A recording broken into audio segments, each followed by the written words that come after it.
And so to tonight's guest speaker as well, of course. After a couple of COVID-induced false starts, I'm delighted to at last welcome Captain Ainsley Morthorpe CSM RAN, the current commanding officer of HMAS Cerberus. Captain Morthorpe has had a distinguished career. He joined our Navy in 1986 as a member of the inaugural entry to the Australian Defence Force Academy in Canberra and graduated in 1988. After initial seagoing training, he specialised as a mine warfare officer with a succession of postings in landing craft, mine hunters, replenishment ship, destroyer escorts, frigates and destroyers. After training as a principal warfare officer, he was promoted to Lieutenant Commander in 1999 and posted to the Royal New Zealand Navy frigate Canterbury in 1999-2000. During his time in Canterbury, he deployed to East Timor during the Interfet operations in 1999. In 2001, he was posted as the ASW officer in the guided missile frigate Sydney, which deployed to the Middle East area operations following the 9/11 attacks in the USA. He later instructed naval operations at the ADF Warfare Centre in Williamtown near Newcastle before commanding the Darwin-based patrol boat HMAS Fremantle in 2004-05. This included a deployment to the Solomon Islands on Operation Help Him Friend in 2004. He was promoted to commander in 2006, became the head of operations, J3 at Headquarters Northern Command in Darwin, and was awarded a Conspicuous Service Medal for his service there. In 2008-09, he commanded HMAS Coonawarra, Navy's patrol boat base in Darwin, which received the Governor's Cup for the most efficient shore command in 2009. But after 5 years in the tropics, he took command of Sydney-based replenishment ship HMAS Success in late 2010 until the end of 2012. So he's well prepared. That prepared him well for his next 2-year appointment as the Deputy Director of the Replenishment Capability Project in Navy Headquarters, developing the case for the 2 new Spanish-built replenishment ships, the first of which, HMAS Supply, is now operational in our fleet and we believe is coming to see us soon. He was promoted to captain in 2015 and became the Director of Policing and Security for Navy in Navy Headquarters in Canberra, also known as the Service Security Authority for Navy, in a period of major change. In 2019-20, he commanded Navy's fleet base at HMAS Stirling, south of Fremantle, which was awarded the Governor's Cup in 2020. So, not content with 2 seagoing and 2 very successful shore commands, in December 2020, Captain Morthorpe assumed command of the cradle of the Navy here in Victoria, HMAS Cerberus.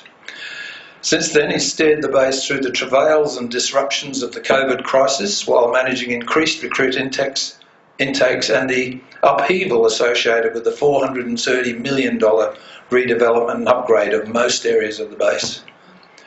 No doubt his time serving in WA, plus his command of HMAS Success, gave him a particular interest in Captain James Stirling at Royal Navy, who sailed from England in 1826 in command of HMS Success to carry supplies to the colony in Sydney and Hobart.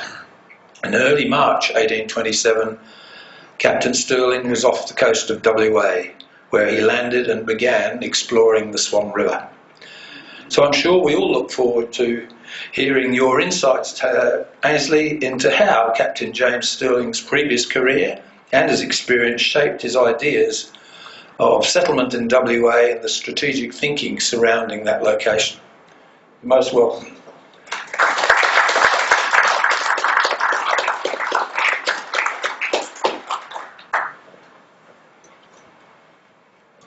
Thanks, Andy. For those of you who want to see me again after this, I'm doing the speech at the Perth Memorial tomorrow, so see you there.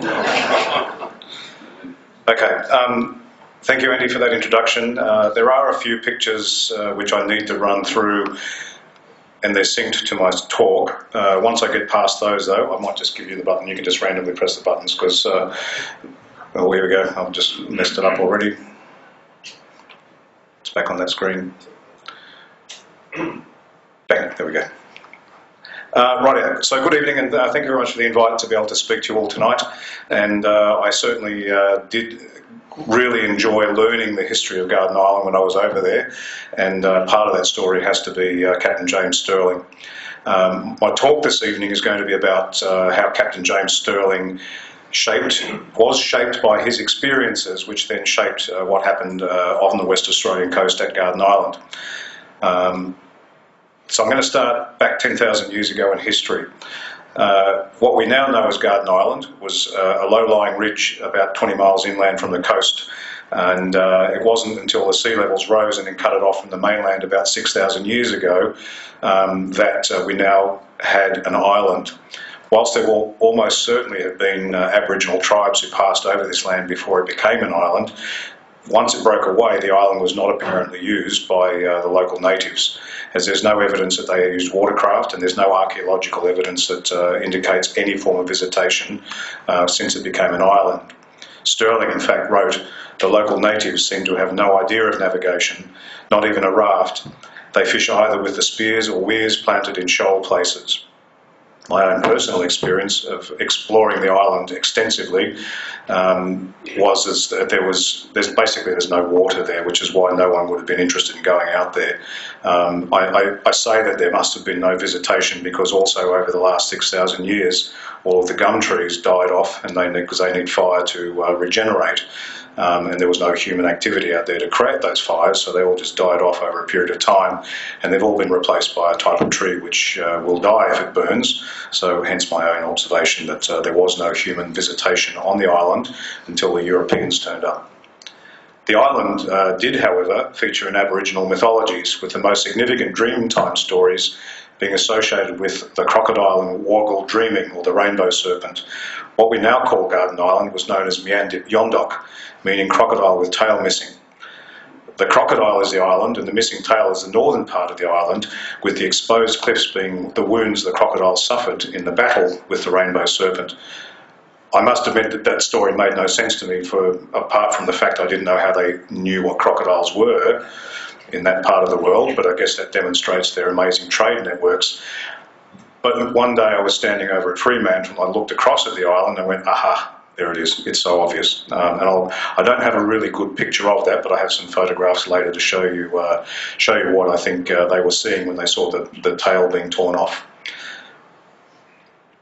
We also know that there was a large Aboriginal presence where the Swan River met the ocean, because there was a nice shallow berm there which made an excellent fish trap, and both Fremantle and Stirling both talk about the large extensive interactions they had with the Aboriginal tribes in that area. It is probable that the first European navigator to visit the western coast of Australia was Dirk Hartog on a voyage from Holland to the east in 1616. He sighted the West Australian coast in a latitude of about 26 degrees south, a little south of the island now named after him, and he then turned north. The Swan River is down at 32 degrees south, so he didn't see the island. The island's European history, however, begins in about 1696 and 1697, when the Dutch explorer William de Vlaminge, apologies to my Dutch speakers here because I'm sure I mispronounced that word, searched the west coast for traces of a missing Dutch vessel. During this voyage, he saw Rottnest Island, which I'm sure, as many of you will know, was named after the apparent rats that he saw running around on the island, now known as quokkas. And he also saw two other large islands, which he discovered on the 29th of December 1697, and the Swan River a few days later. Afterwards, the coast was traced as far as the Northwest Cape, from whence Vlaminge then sailed off on the 21st of February 1697.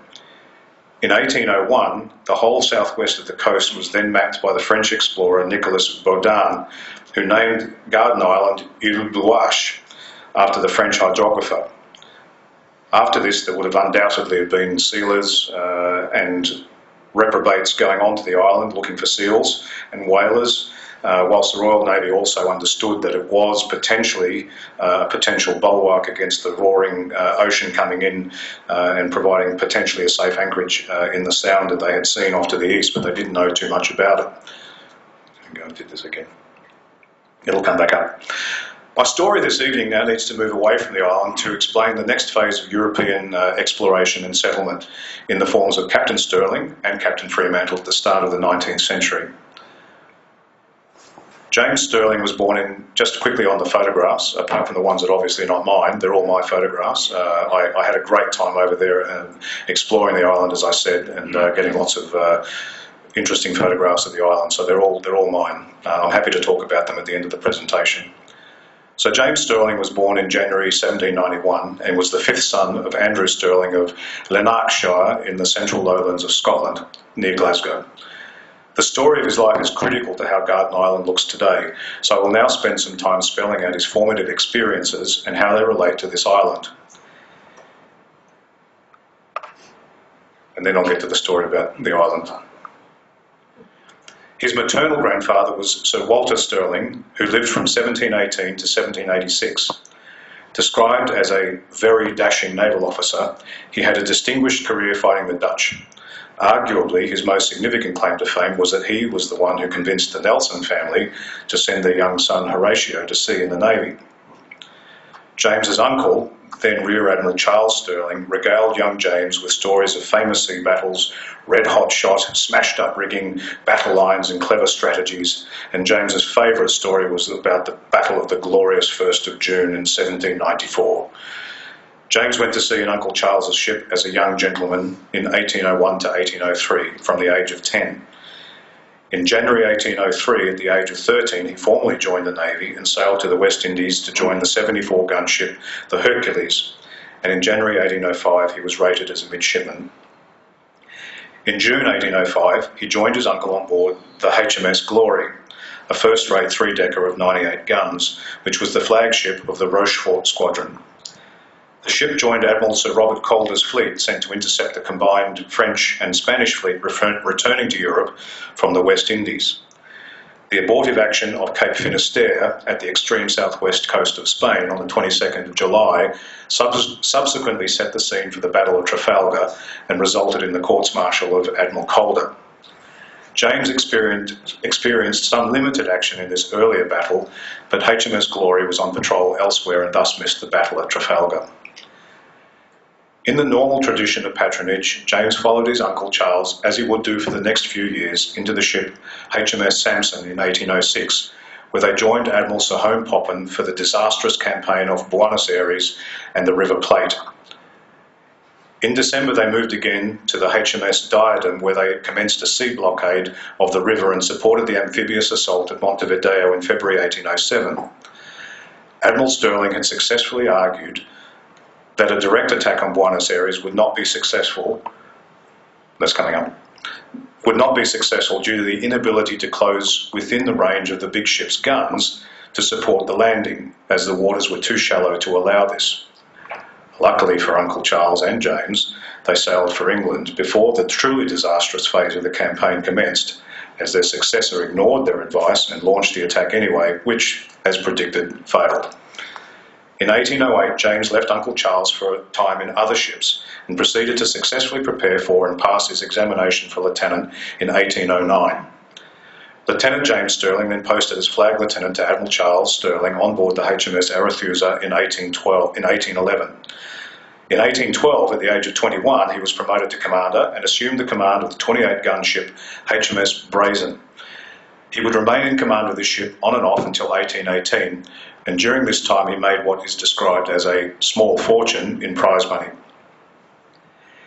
His command coincided with the outbreak of war against the United States over a dispute between the British and their practice of seizing American ships and pressing their crews, and the American resentment of that practice. Commander Stirling's first mission was to sail to the Gulf of Mexico to harass French and American shipping off New Orleans and the Mississippi Delta. In addition to capturing a number of ships, he also spent some time developing skills in assessing the economic and strategic importance of territory. The Mississippi, for example, had a bar across its mouth, and he recognised the issues that this imposed on trade and strategy. He likewise saw that the Spanish governor was doing terrible things in Florida, and he recognised that Spanish mismanagement would result in them losing the peninsula. Commander Stirling joined with Admiral George Cockburn and worked with him to develop a campaign plan to progress the war at sea against the Americans. He did not get to see this next phase, however, as he was ordered to return to England to refit his ship. In June 1813, Brazen sailed again in support of a convoy of ships aiming to set up a colony in Hudson Bay. Once again, this proved educational to James as it showed him the practical aspects of how to set up a colony. It helped that on the way he captured yet another American ship which added to his growing wealth. His interaction with key peoples in Hudson Bay, including the new governor, colonists, and the local Indian tribes, some of whom actively resisted the invasion, gave him great insights in setting up a remote colony on lands already populated by indigenous tribes. In 1814, Brazen returned to patrol off the Outer Hebrides and the Irish Sea, which was a very enjoyable period of his life as he was near his family whose company they all enjoyed. Another experience this year gave him a lifelong cynicism towards the Navy justice system as his uncle Charles was court-martialled for some dubious reasons which, despite him being found not culpable, essentially destroyed his seagoing career. In 1815, Brazen sailed for the West Indies where they would continue the war against the French and Hun pirates. This period was also formative in that he met and developed a relationship with the South American revolutionary Simon Bolivar, whom he greatly admired, and together they further developed James's ideas about governorship. Later that year, Brazen evacuated the British troops from their failed expedition at New Orleans, embarking them in Mobile Bay. His previous experience in this area in 1812 stood him in good stead for a well-run operation. He also then met and befriended Lieutenant Harry Smith, the expedition commander, which proved beneficial to James later when Harry convinced a number of important colonists to join James for the Swan River colony. After the 100 days of the Napoleonic Wars, they finally concluded decisively, and the Brazen was recalled to England and Commander Stirling was facing demobilisation. To put this into scale, the 1815 Royal Navy officer population was of more than 5,800 men, which was being reduced to just over 550 in only a few months. Luckily for James, his proficiency with languages saw him remaining in command of the Brazen, and he returned to the West Indies and the Spanish Main where trouble was brewing. He was now 25 years old. A post-war romance that got as close as an engagement broke off as he sailed. He was having a very Navy life. That's not her, by the way. I've jumped ahead, but she's important.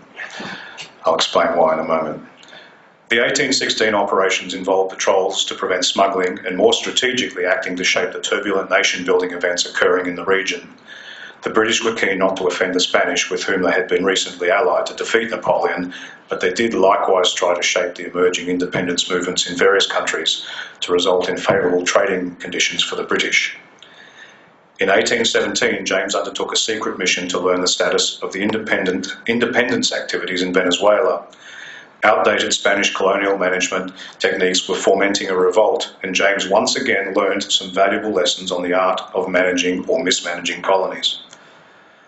After 18 months of chasing pirates and smugglers, as well as surveillance of the complex region, he sailed for England in June 1818.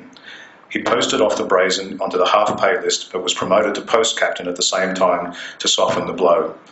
A post captain in those days earned £220 a year, which was a very comfortable middle-class salary.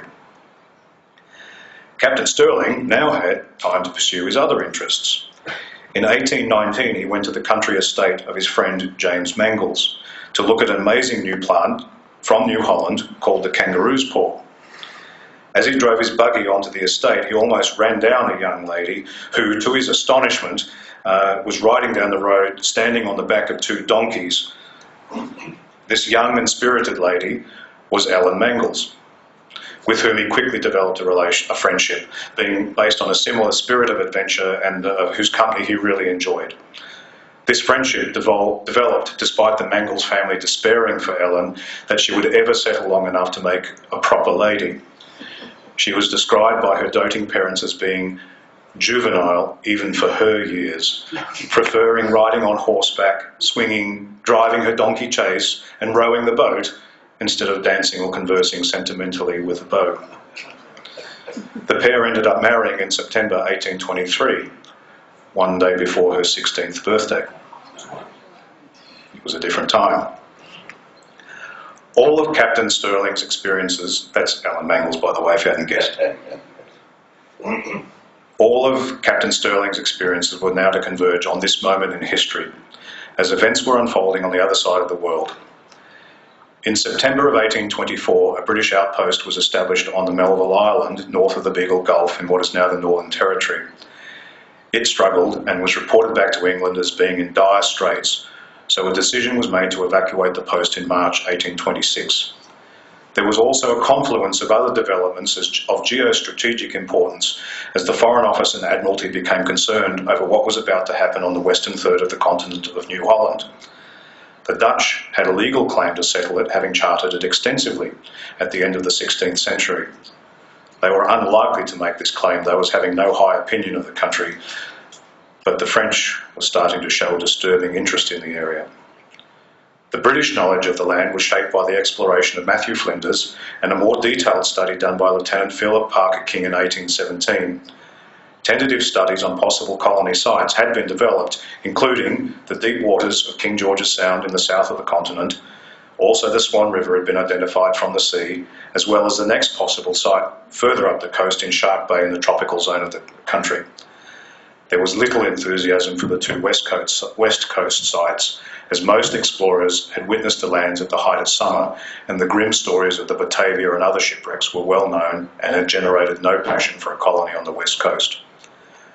What was concerning the British authorities at this time, though, was that the news that the French captain, Dumont d'Urville, was surveying the west coast of New Holland, and there were rumours that the French were looking for a site for a penal colony. The harsh and remote west coast of a huge but lightly populated country was just the sort of thing the French were looking for, perhaps a new Devil's Island in a much bigger scale. Captain Stirling, with his experience of secret operations, a facility with languages, and a proven ability for diplomacy, was considered an ideal man to act for the Secretary of State for War in the colonies, Lord Bathurst, and the Admiralty's agent in this developing situation. An unknown patron, but probably Vice Admiral Sir George Cockburn, had proposed Captain Stirling's name, and he was given command of the HMS Success and dispatched on the public premise of relieving the outpost at Melville Island and moving it to Croker Island. Captain Stirling first sailed to Sydney and received instructions from the New South Wales Governor, Major General Ralph Darling. Darling's view was that something needed to be done to secure the west coast from the French, and had fixed on the idea of settling a colony in the King George's Sound. That's Albany, for those who aren't familiar with Western Australia. Stirling had already started to form an opinion, however, based on his years of experience. The west coast was open to the Indian Ocean, and this had a number of maritime strategic advantages. Stirling did not think, for example, that a southern-facing ocean site would be sufficient to be able to project power into the Indian Ocean. Stirling wrote, "Shark Bay, being near the tropic, is too hot for labour by Europeans, and also for a convalescence station, while on the other side, King George's Sound can never be a place for the China ships to touch at, nor can either of these places offer the facilities for navigation and trade which the coast between Cape Leeuwin and the Swan River affords," he wrote. While the Dutch and the French had seen the area of the Swan River, they had not indicated any great admiration for the place. Stirling, however, saw something different. He saw islands to provide safe anchorage in inclement weather. He saw a location at a latitude where he could expect milder weather, and he expected the river to be a source of bounty.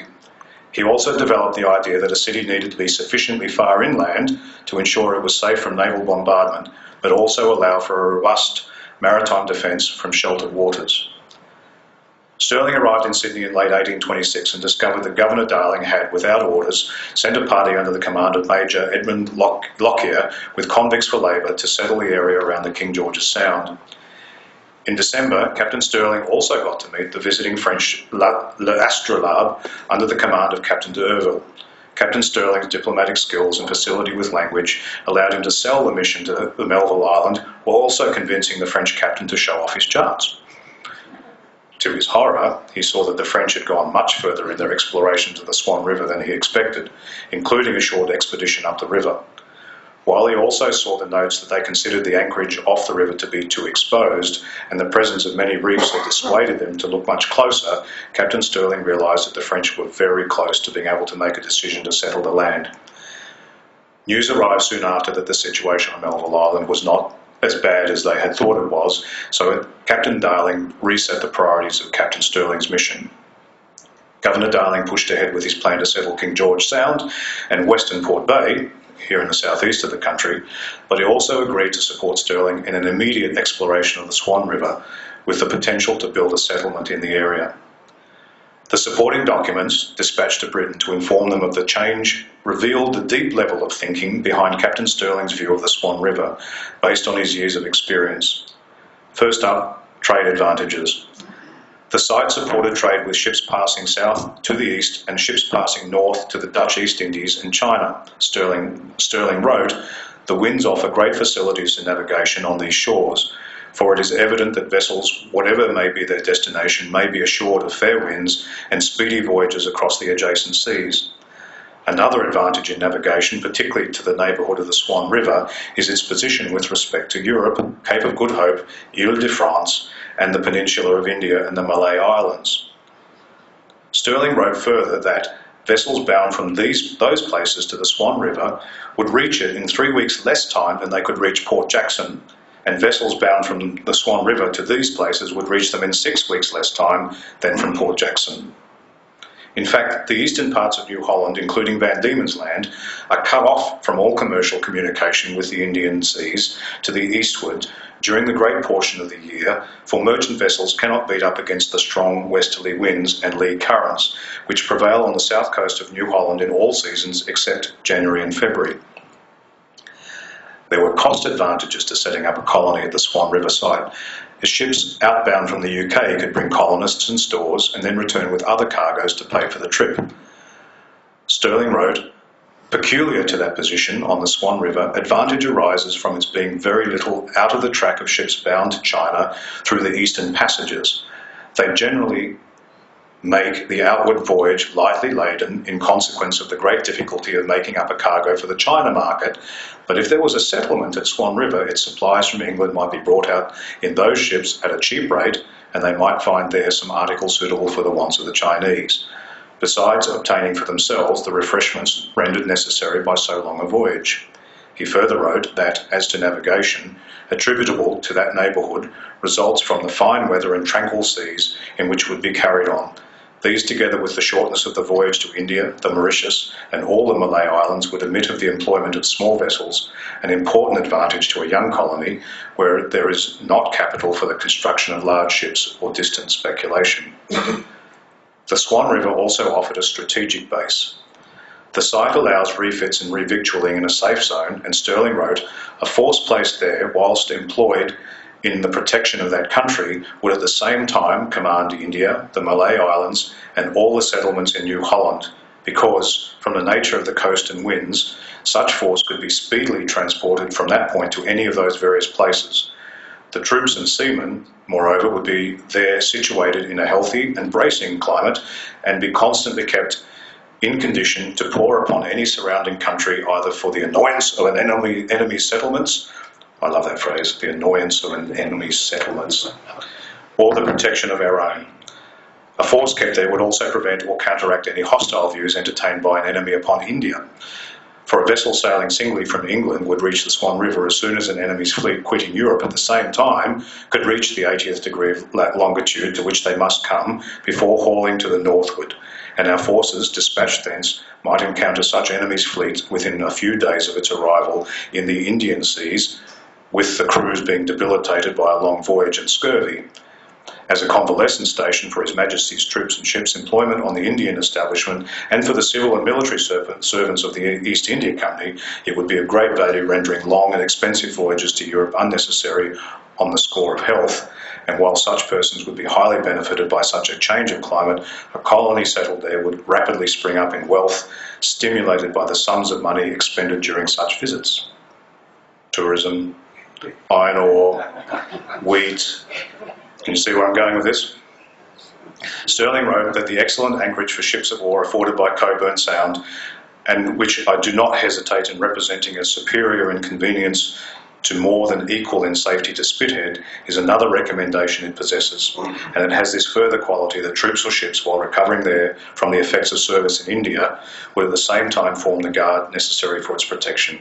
Finally, Stirling also considered that this site was the same latitude as Sydney, at 32 degrees south, which indicated a temperate climate conducive to a settlement and farming.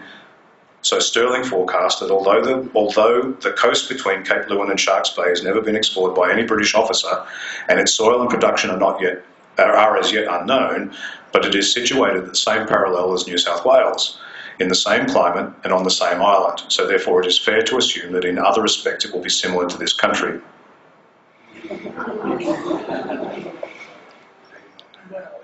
I missed the really hot season over the last winter, last Christmas that they just had, and it was hot enough when I was there.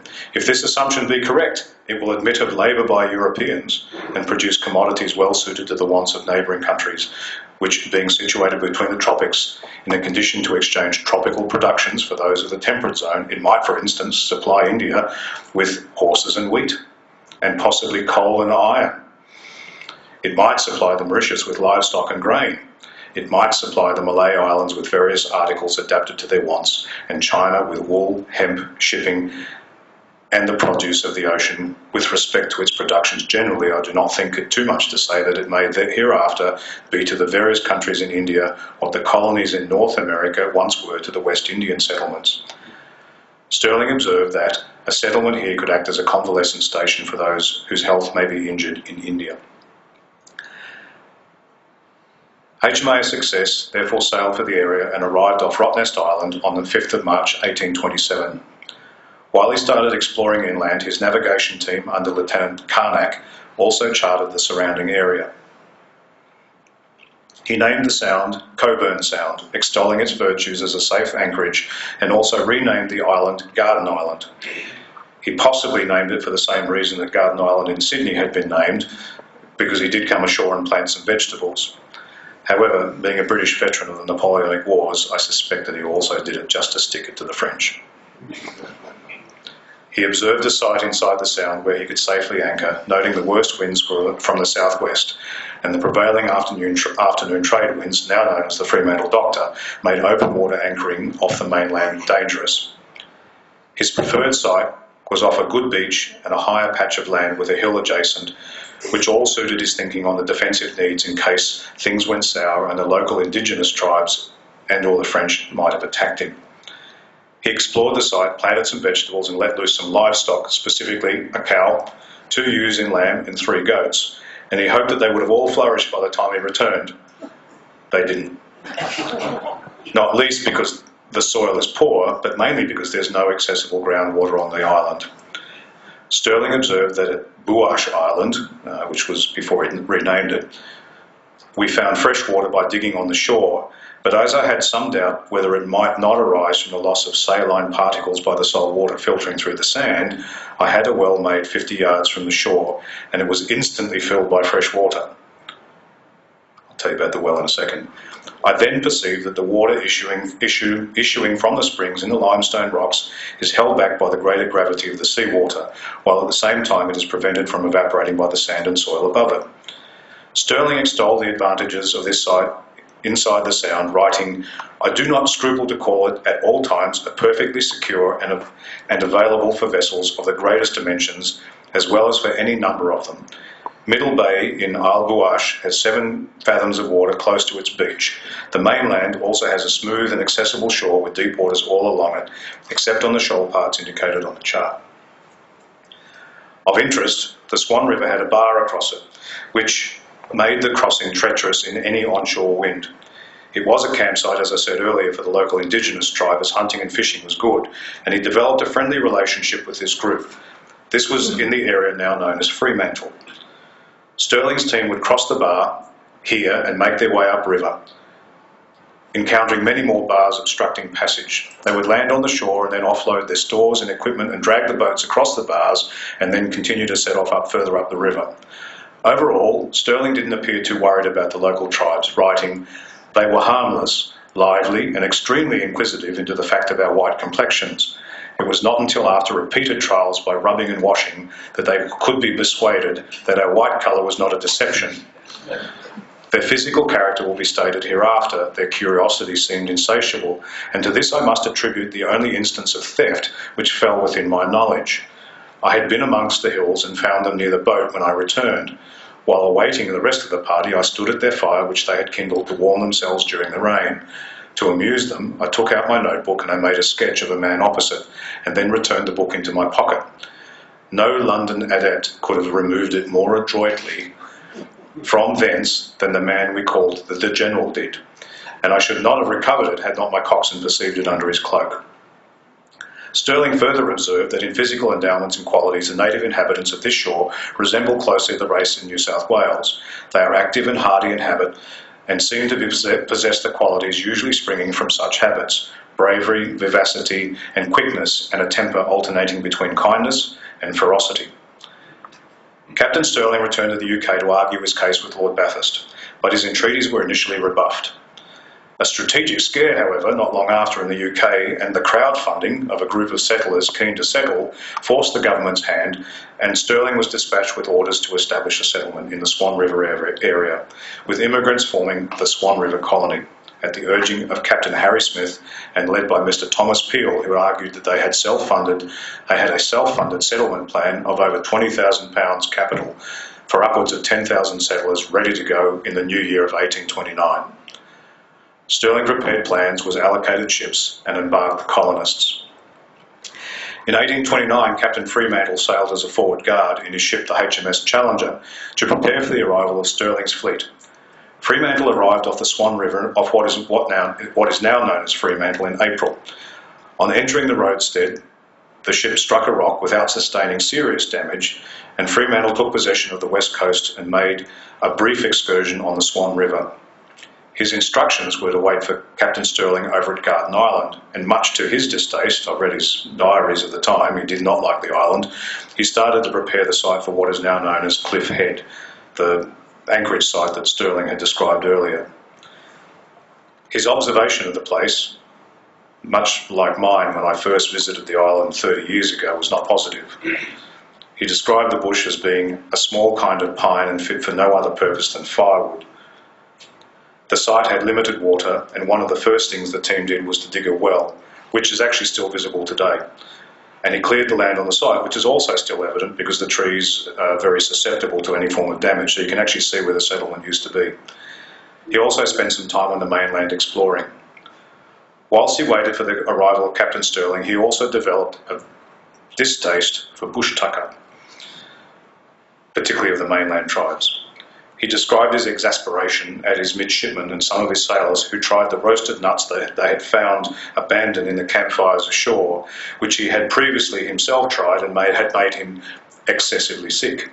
His midshipmen likewise became excessively sick, and his thoughts were captured in his journal as he wrote, "This," I have to say it in the way I assume he would have said it, "this shews the necessity of treating the men exactly as children, as they were all aware of the pernicious effect of the nut, as I had warned them previously, and they had all witnessed my illness." Cut out of Fremantle mode, although it is fun. Captain Stirling arrived later, in early June, on board HMS Parmelia. He would have landed soon afterwards, if not for the fact that his memory of the passage just to the north of the island was faulty and not properly charted by Lieutenant Carnac, and he ran aground on a large rock in the middle of the channel, which you can still see quite clearly in even mild weather. But he missed it and he ran into it, and the ship almost sank. The embarked settlers were sent, and you can see a painting of the accident there. The embarked settlers were sent ashore onto the nearby Carnac Island as they fought to save the ship overnight. James's wife, Ellen, remained on board the stricken ship. Captain Fremantle sailed his ship over the following morning to help, and the ship was later refloated, and the settlers re-embarked, and they eventually anchored off Cliff Head. I have no doubt that for the settlers, leaving Carnac Island, which is tiger snake infested, and nothing else there, to land on Garden Island would have seemed like a godsend, and they really enjoyed getting ashore into their new temporary home. On the 7th of June 1829, Captain Stirling established his headquarters at Cliff Head, and with the arrival a few days later of the last of his fleet, the HMS Sulphur, the first ever Navy base in Western Australia was created.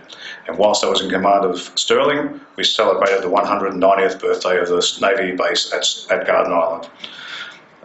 It offered a tactical haven in case of troublesome French or hostile natives, and allowed him time to explore the Swan River at his leisure over the next few months.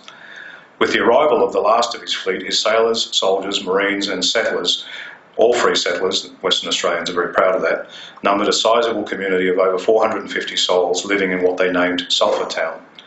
When Captain Stirling moved the settlement over to the site of modern Perth, this is the view from Sulphur Town. The Sulphur Town base remained as a secure store for important and expensive articles that he couldn't trust to be kept safe on the mainland from the colonists and the natives. It was also a place that he could fall back on if things went badly for him on the mainland. However, things went well. So just quickly before I move on, that's the site where the settlement started, and it went off to the right of that picture there. Up on the right there was a hill. I'll show you a picture of that later, which Captain Stirling had a hut where he could keep a good look out over the Sound. So you're looking south there on that photograph.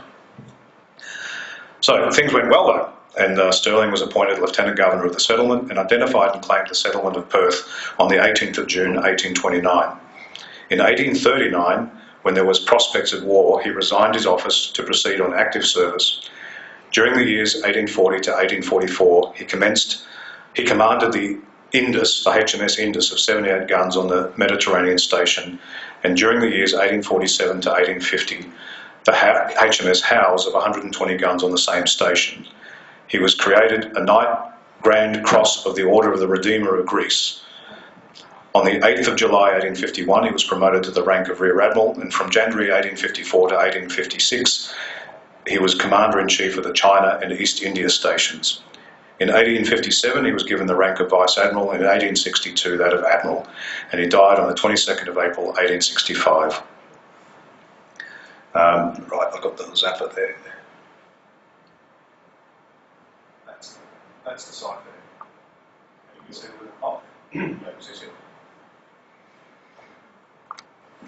that was from a helicopter ride that I got. I had a lot of fun over there.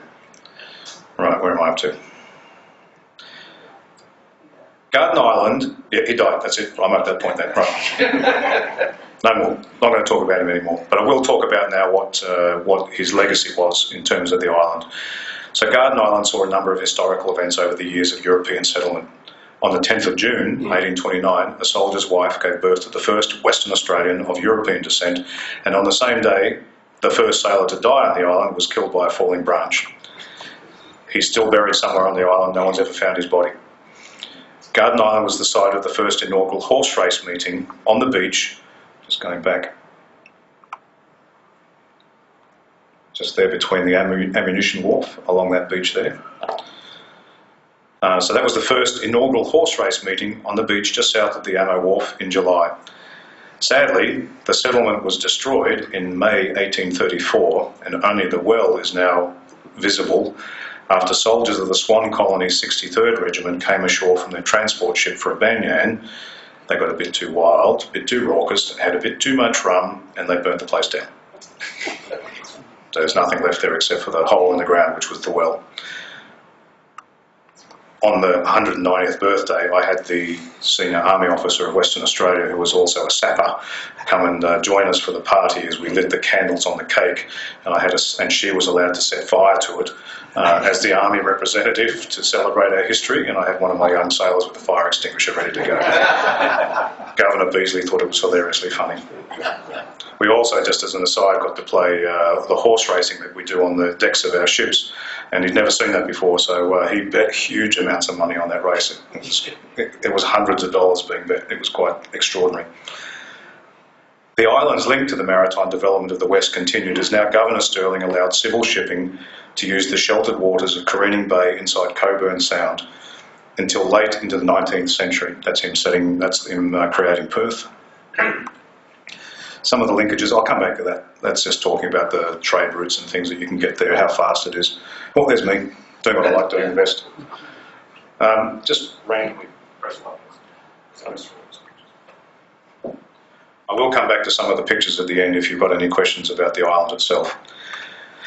The island's link to the maritime developments in the west continued as now Governor Stirling allowed civil shipping to use the sheltered waters of Careening Bay inside Cockburn Sound until late into the 19th century. Yes. The last recorded use of Careening Bay for that purpose was in 1888. You all know what careening is? Yep. Educated audience. The migrant ship Rockingham was wrecked on the mainland in 1830 and salvaged later so that she could be stripped of all useful fittings over at Careening Bay, and the jetties of the modern side of Rockingham were built from the material offloaded in the sheltered waters of Careening Bay. Dangerous cargoes were stored in hulks anchored inside the bay until very late into the 19th century. The government of 1911 made plans to develop a huge Navy base along the shore of Henderson, including Garden Island, but after the Great War this plan was shelved. The only reminder we have today that that plan existed was there's a suburb called Naval Base over at Henderson. Top tip when you're driving to Stirling, don't follow the sign that says Naval Base. Yes, I've done it.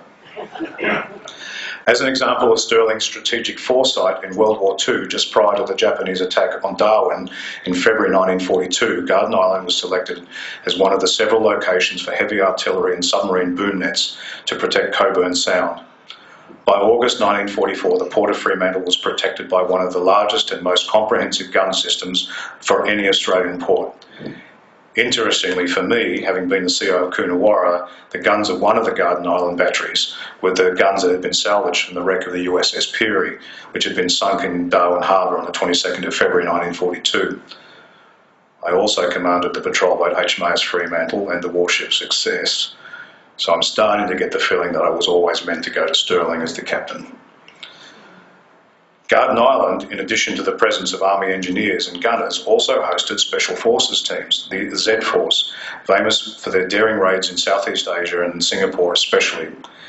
It was also the site of hundreds of US and Dutch submarines who all based out of Fremantle and sortied north to inflict more damage on the Japanese ships than the Germans ever caused themselves during the war.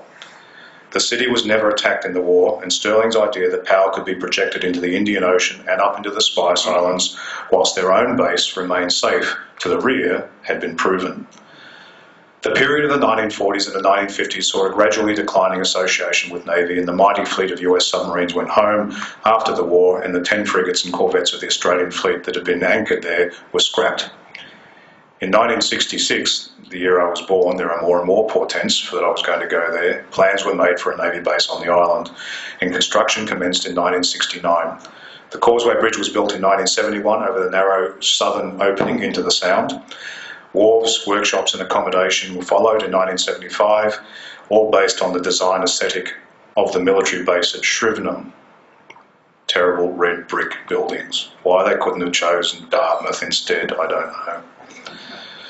But we have red brick buildings.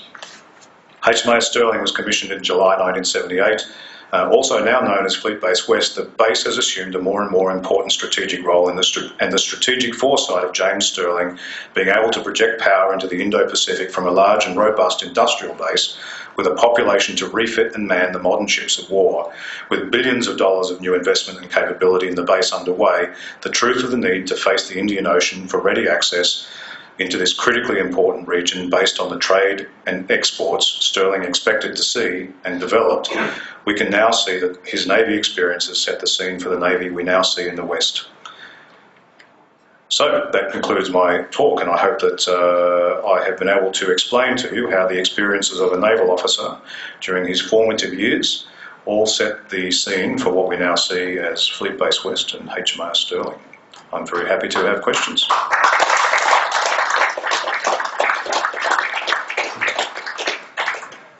Just for Cockburn Sound, by the way. Sorry. Yeah, I was going to say, would you like to just Yep. point out the key features in that picture, because it does give an overall context of the island. So this is an image looking north from over Point Peron, which is on the mainland. So that's the causeway coming across. That's about 4.5 kilometres. There is, you can't quite make it out in this picture, but there in that still bit there, there's a bit of a channel that goes through. Actually, sorry to tell a lie, it's over here. just outside of the image. That channel is only quite shallow, so these days it's only quite small. Yachts go through there, and even Stirling recognised that they wouldn't have been able to get big ships into the Sound from the south. That's the helicopter support facility, 450 metre long runway, just big enough to launch helicopters off.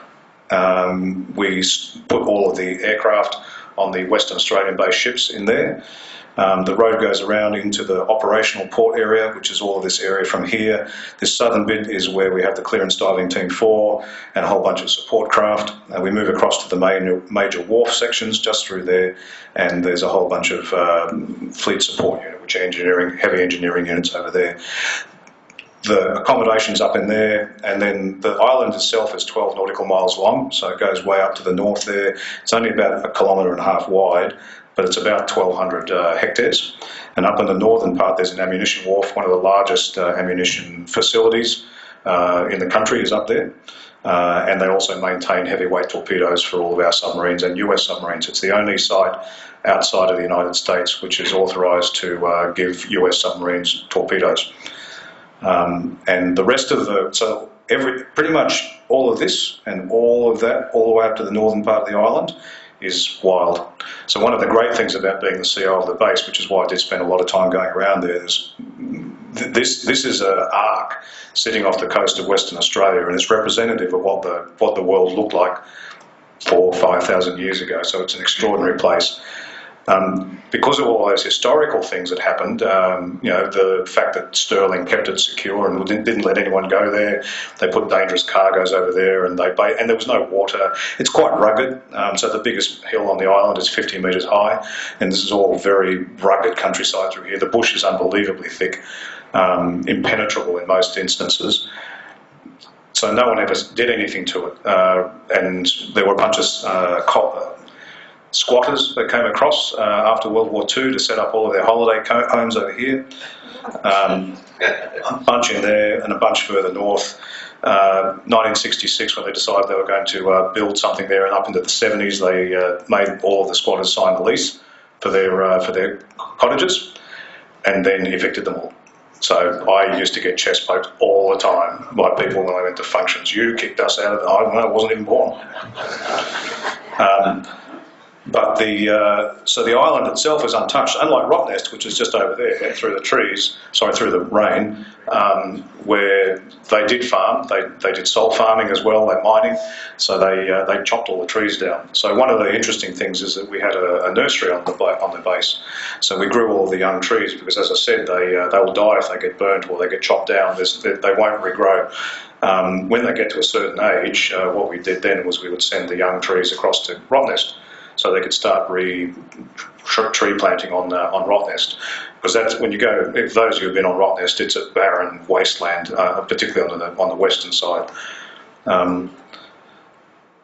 So there's at the moment there's half the major surface fleet is based over there. So we've got Anzac class frigates. There's one of the new replenishment ships, the Stalwart's going to be based over there, and it's just arrived. All the submarines are based over there, all 6. And we're going to be basing offshore patrol vessels. There'll be 2 of them based out of there. And the other thing, which I think there are some other photographs. Yeah, this is a better photograph here. So that shows the sound a lot better. So there's that channel that I was talking about there. But remembering that in 1911 they were going to turn this whole area into a Navy base. So everything from about up there, which is up near, they call it Coogee, being Western Australians, they've got to pronounce it differently to everybody else. Avon River. So all that area from there, all the way along there, all the way around to the island, was going to be one huge big Navy base. It essentially is now, because you've got all the heavy industries over here, and then over at Henderson, which is just behind the clouds, is huge naval facilities being built over there. So essentially that plan, which had been conceived of in 1911, has happened. It's a huge maritime industry base over there.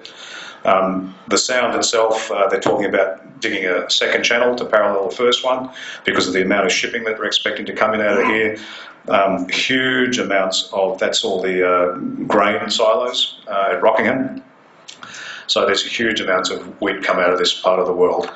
And Rockingham itself, which is just over here on the right-hand side of the picture, just out of the image. For those of you who remember it like I did 30 years ago, it was a bit of a dump back then, but actually it's really nice now. So the whole area has become quite civilised. So all of the things that Stirling hoped would happen have happened. It's all happened. So it's quite an extraordinary place. This is the north. This is the cliffs that I was talking about. Rainy day, obviously, so the sand is all quite dark coloured. But over that direction is the mainland in Fremantle, so that's looking south. And then when you look across, you can actually see those cliffs all lit up by the sun in the afternoon, particularly. So that's why it was called the crocodile in the Dreamtime story. That's the channel through here, just there, that Stirling came through, and he ran aground on some rocks just up in there. That's the main port area. You can see how rugged the countryside is, though. This is about the only flat part of the island, is where the port area is. So this shows a bit more clearly. There's the ammunition wharf. That's Sulphur Town, just in there. It's a bit difficult to see where the hill is, but that's where his hill was. So he would anchor his ships just off in there, and then he would row across to the other side, and there's some photographs of that. There you go. Tamars. That's a Tamar. So we have Tamar wallabies on Gardner Island and tiger snakes, and they have dugites over on Rottnest and Quokkas. But again, I'm sure some very brave young Aboriginal man went across on a dare, got across there, discovered no water, and found out that the wallabies were really small. So what was the point? Because it was a dangerous passage because there's currents and things going through. An example of the countryside, it was all sandy limestone rocks with limestone sand on the top. There is water going down through there. I actually was lucky enough to take the Vietnam War VC winner having a mental block, Keith Payne. I took Keith Payne for a drive around the island and was busy telling him that there was no surface water anywhere, and he spent the entire trip pointing out where we would find water. And he said, I'm going to come back with my divining stick and I'll find water for you. Okay, righty, Keith, no worries. And the scrubby trees. That's not far from where Sulphur Town was, and looking out into the Sound. That's the trees. Look, I think they're beautiful, but I wasn't survived. I didn't need to survive in that environment, so I think they're very beautiful. These are what they call Rottnest Island cypress and Rottnest Island tea trees, and for some reason they grow as pairs. As I said, if they burn, they die. So some of the ships. That's the causeway heading across to Point Perron.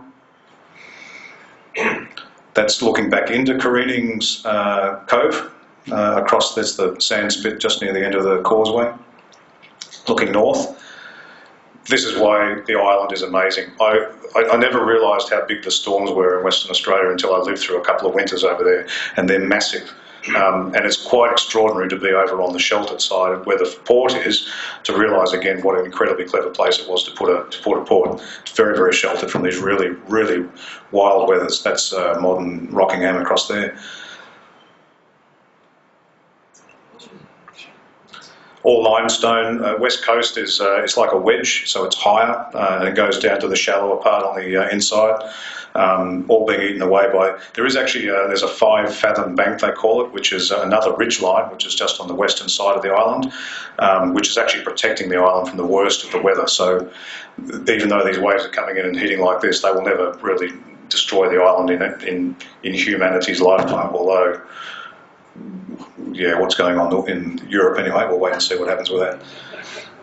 That's looking from Rockingham across to the where the channel is that came through there, and that part down there is just all wild, nothing. There was artillery batteries down here though, and there was a submarine boom net that went across from this side across to Point Perron, and those guns down there protected that boom net. And there was another one up on the northern side which went across to Woodman Point near Coogee. In the middle, that's the channel, so stop the boats from crashing into the pylons.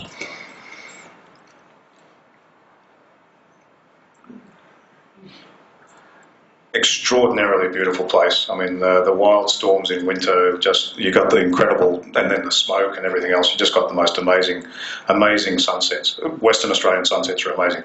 So you had a question?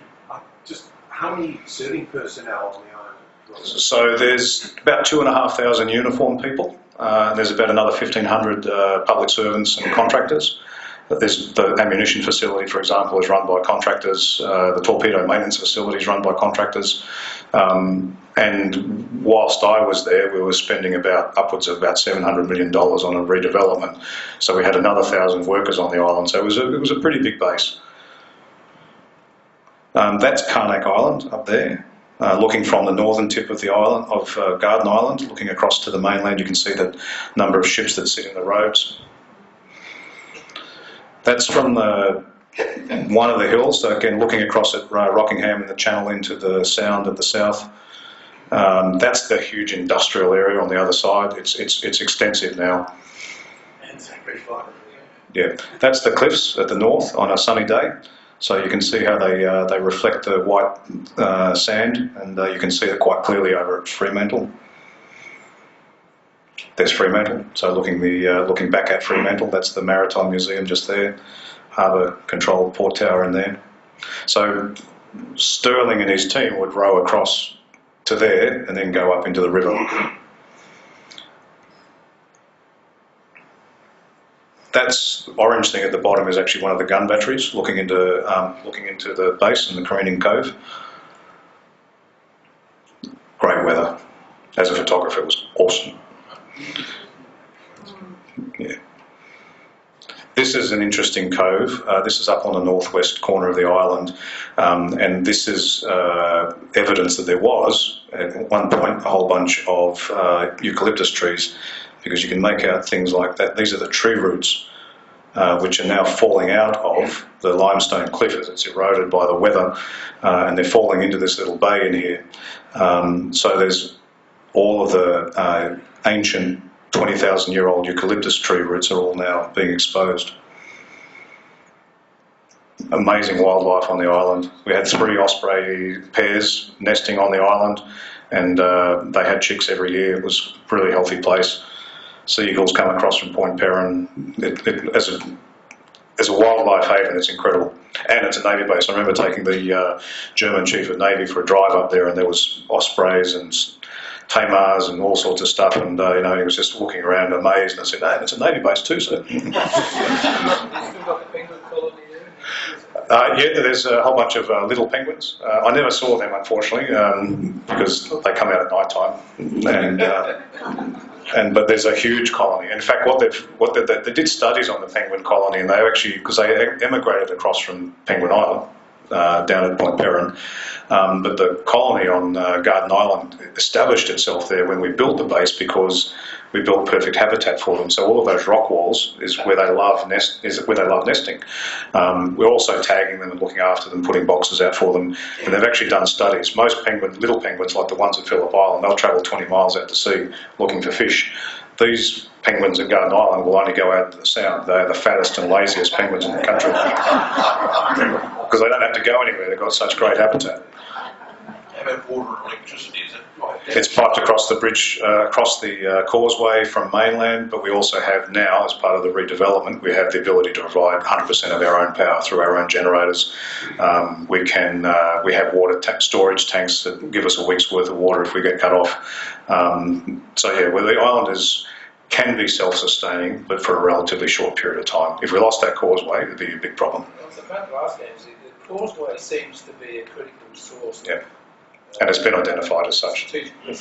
Massive cost to duplicate it, but they're talking about it now. Yeah. That's a Rottnest Island daisy, which you don't see on Rottnest Island anymore, but they're endemic on the island. They only come out in November, and they're a beautiful plant. They also happen to come out just as all the march flies come out as well, so that's also a really terrible time to go looking at them, because they like biting you, feeding its chicks. Oh, there we go. Selfie. These are all just photographs that I took on the island. There's Governor Beasley. Really enjoyed having chats to him. He was such an interesting man to talk to. That's the new, that's the fly. when it was refitting and arrived after it came out from its delivery voyage from Spain. I do love the fact that the Spanish still call their navy the Spanish Armada. Yeah. This was my. I tried to rename this Captain's Beach. There was another name for it, but I was trying to call it Captain's Beach because I had the master key, so I could drive my four-wheel drive up to here because it was about 2.5 k's down a dirt track, and it had the most extraordinary clear water, sheltered. There was a reef on the outside. There was all these underwater canyons that you could swim through. I used to come down there. I'd take visitors down there on Sunday morning to have a picnic breakfast, and we go snorkeling. I took the US consul out, and he had a close encounter with a big bull seal and blue bubbles in his face. He's just. He was blown away by it. It was such a beautiful place. And again, it's a Navy base. I was very proud of the work that we all did to keep this environment in its pristine state. So what's happened to Sirius? Don't know. She's been decommissioned, and she's probably up for sale because she was it's only 15 years old, and they did a really good job in keeping her in good nick. So she had just done her 15-year Lloyd's survey. And she's well looked after, and I'm sure someone's going to buy it. So I don't know exactly who bought it, but she is going to be up for sale. And that must be the end of it because it won't let me go any further. Okay, there you go.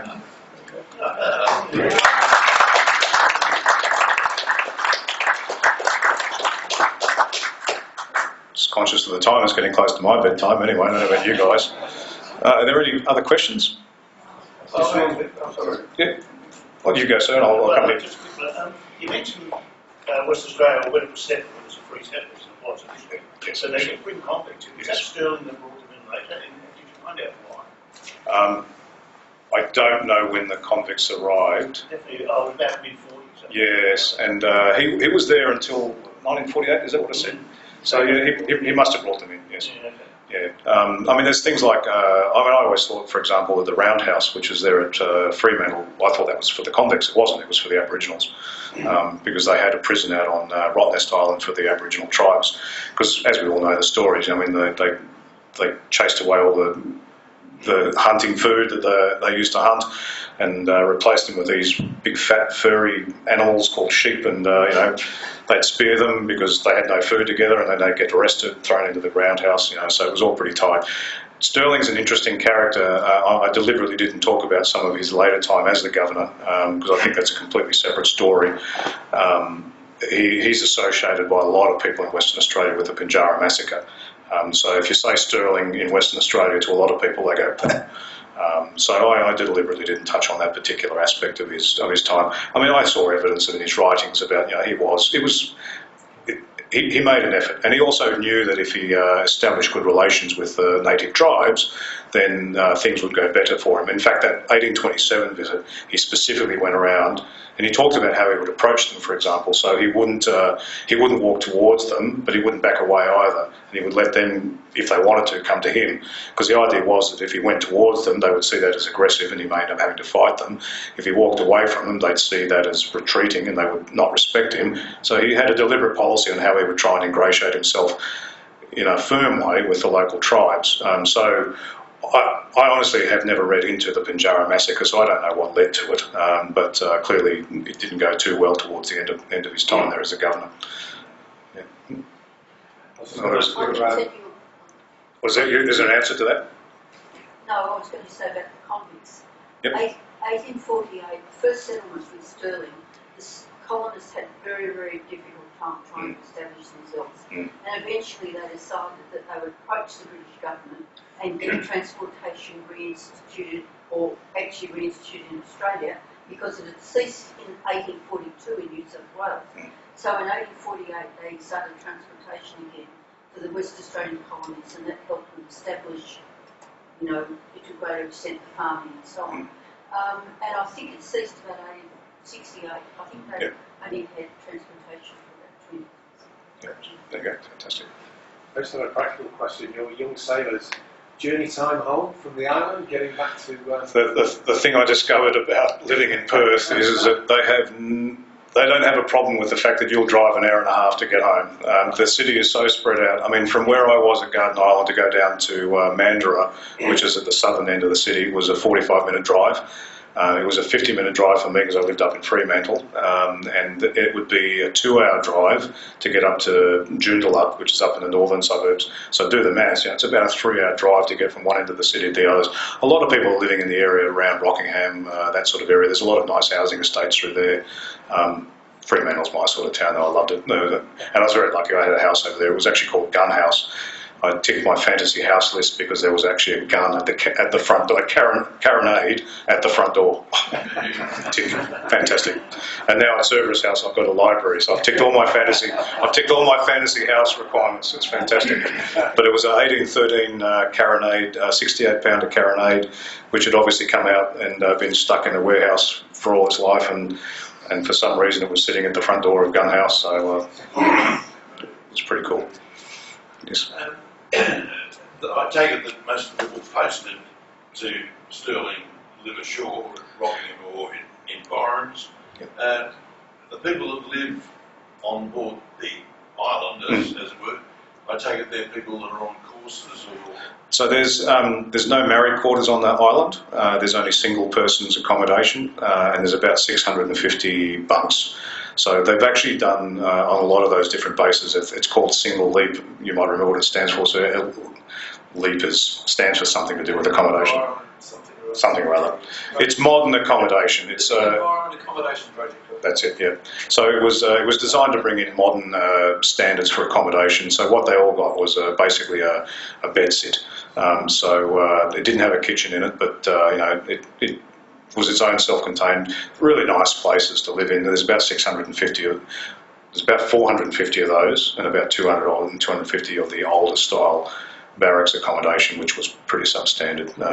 But is it true to say that ships companies are entitled now to accommodation ashore? Yeah. So a lot of those cabins, rooms, are filled by sailors who are posted to ships, not base staff.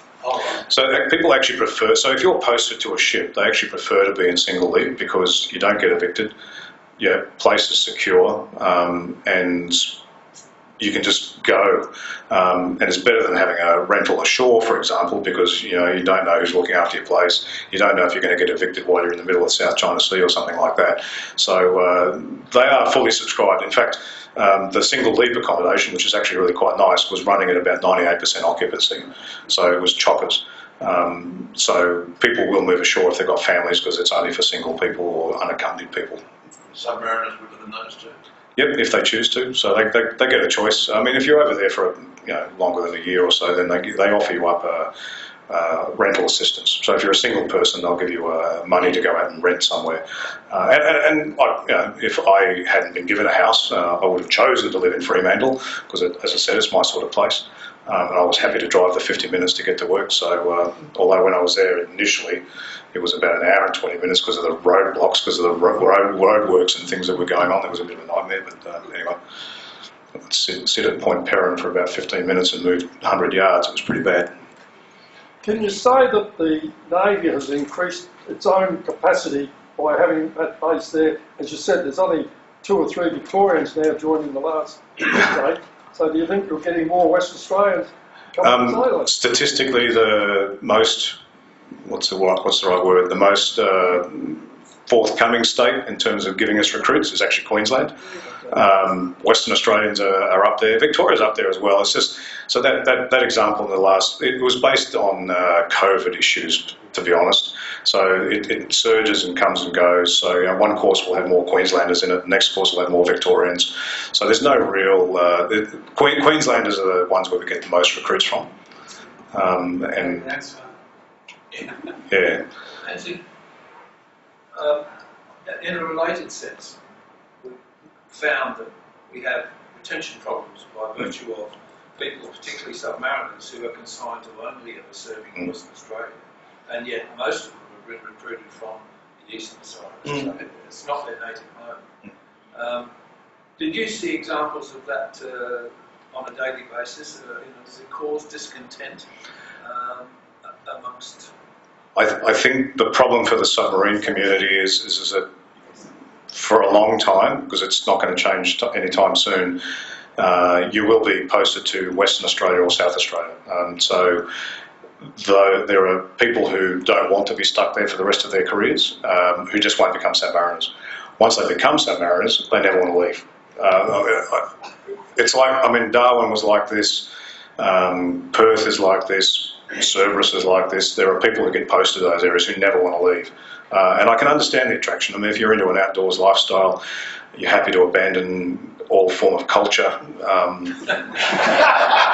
Western Australia's awesome. Apologies to any Western Australians in the room. Thank you. I met a very lovely young Danish lady who said that she got married to her husband, an Australian miner, because he decided they needed more culture in Western Australia. So it was a funny conversation talking about movies and things, and she was like, "Oh my God, someone knows about European cinema! Oh my God!" Western Australia is a great place. I loved being over there, and I had my 3-year tenure cut short to 2 years to come over here and take command of this base. I'll be honest, I really wanted to spend another year there because there was just so much to see and do. It's a beautiful place. It really is a beautiful place. This last summer was particularly brutal. It wasn't like that when I was living there, but the problem with Western Australians is they're so parochial. Gosh, they're parochial. Oh, gosh. I mean, there's a lot of amazing stuff happening over there, particularly with Henderson, particularly with the work they're doing to support Navy. So to answer your question, I mean, there's a huge support base of people over there in Western Australia. One of the biggest challenges Navy's facing right now is retention and recruitment, because we're a STEM organisation. Everyone in the Navy needs to have some sort of technical understanding. Even our bosuns need to have a technical understanding of stuff. Some of the things that we ask them to do are much more complex than people were. All the World War II stories. I mean, I hear them and I go, "Wow, our Navy's much more complicated now, so we need better educated people, which brings with it different challenges, different leadership requirements. So the biggest challenge we have right now is attracting people who everybody else wants. So Western Australia is a really, I was going to say good example, bad example of the challenges Navy faces right now, because all those industries want the same people that we've got. And we train them in the TAFEs over there, and they get exposed to it, and they get offered huge money, particularly the mines. I mean, the mining boom for Navy was a disaster. We're out of a mining boom right now, but that sort of thing is going to happen again.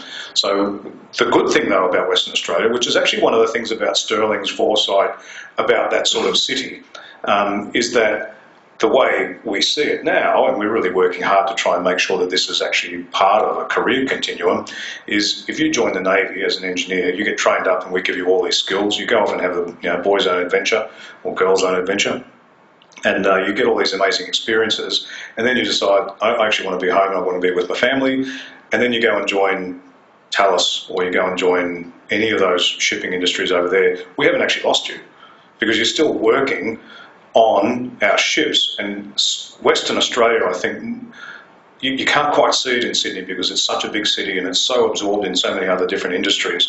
But in Western Australia, it's really obvious that there is this huge industrial support base which Navy desperately needs to run their ships, because our ships are complicated beasts now, incredibly complicated beasts. We're talking about lasers and satellites and all these incredible technologies which we're putting into these ships. And you can't run you can't maintain those sorts of ships. All of the heavy refit work is done over in Henderson. So we do all of the lighter stuff, we do all the maintenance periods alongside at Stirling, using the fleet support unit there, but all of the heavy maintenance, all of the refits, we send them across the sound into Henderson.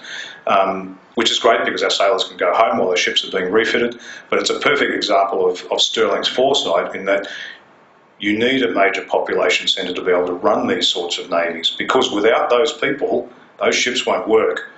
So putting somewhere like that Navy base up at, say, King George's Sound or further north wouldn't have worked now, because no one wants to live up in those sorts of places.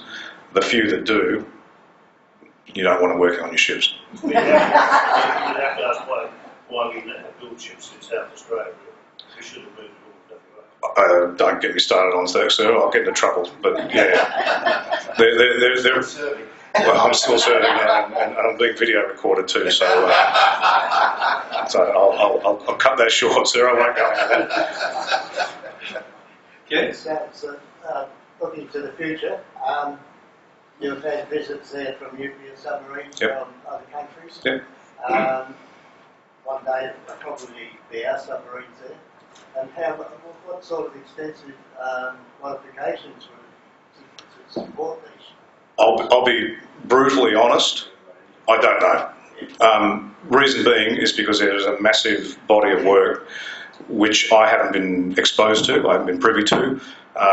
One of the things that we will say is that there will always be submarines in Western Australia.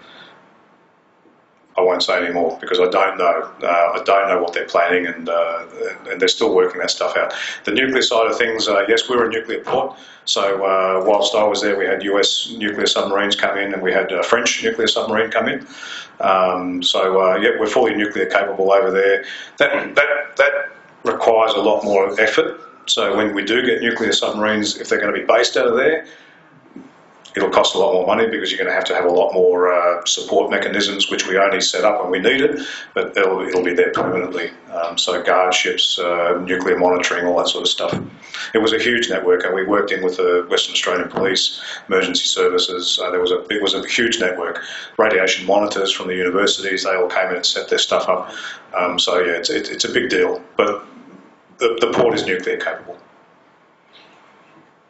Right.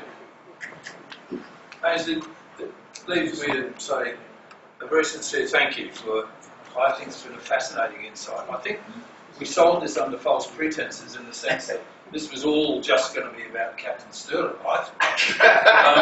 And indeed that was fascinating. I mean, it was great to learn how his career developed. Commander at 18 or 21, would it be 21? In command of a ship, absolutely amazing. And making a fortune too. And doing well, shooting him up. But leading him through his career to the point where then he had learned enough to understand the complexities of establishing a colony or a settlement in such a remote place. But that was fascinating, and I'm sure we all thoroughly enjoyed that. But I think it's been just as fascinating, if not more so, for you then to lead us into how Stirling has developed, the base and Coburn Sound and all the images and equipment, the facilities that are there, and touching on the environmental implications of our presence there, as well as the industrial ones and the personnel issues and housing, and the full spectrum of issues that exist now in supporting our West Coast fleet, which is growing as we speak. So on behalf of all of us, I'd just like to thank you most sincerely for a fascinating talk.